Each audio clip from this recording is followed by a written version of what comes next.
Actually কালকে রাতে একটা খবর ছিল আমাদের আমাদের ডিস্ট্রিক্ট পুলিশ এবং আমাদের হাউসগ্রাম পুলিশের কাছে যে একটা দুটো গাড়িতে করে একটা গাঁজার কনসাইনমেন্ট আসছে।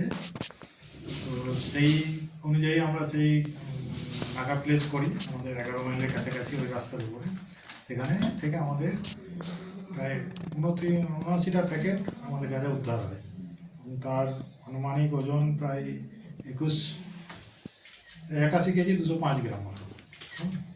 এবং তার সঙ্গে 3,25,000 টাকাও ক্যাশ উদ্ধার হয়েছে ওই একটা গাড়ি থেকে। এবং তার সঙ্গে 6জন আসামি আমরা অ্যারেস্ট করেছি, গাড়ির মধ্যেই ছিল। তো এখন প্রিলিমিনারি যারা 6জন ব্যক্তি আছে তাদের মধ্যে 3জন হচ্ছে, 3জনের বাড়ি হচ্ছে পশ্চিম মেদিনীপুরে, 3জনের বাড়ি হচ্ছে বীরভূমে।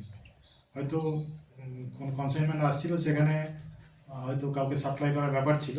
তো আমরা তো আমার দুই পক্ষেরই লোক পাচ্ছি, যারা আনছিল এবং যারা মালটা পারচেস করবে বলে জড়ো হয়েছিল তাদেরকে আমরা পেয়েছি। কোন জায়গায় ঘটনাটা ঘটেছিল? এটা 11 মাইল এখানে মোড়ের কাছে। কোথা থেকে আসছিল, কোথায় নিয়ে যাওয়া হচ্ছিল কীভাবে? এখন যেটুকু আমরা প্রিলিমিনারি জানতে পেরেছি, ওটা বেলদা থেকে এনারা নিয়ে আসছিল। বেলদা মানে বাঁকুড়া? হ্যাঁ, না বেলদা মানে পশ্চিম মেদিনীপুর। তারপরে কোথায় যাচ্ছিল এখনো এটা আমরা ইনভেস্টিগেশনের সময়ই জানতে পারবো। এটা এভাবে বলা তো খুব মুশকিল। তো তাও একটা প্রায় 30 লক্ষ টাকার উপরে অবশ্যই হবে।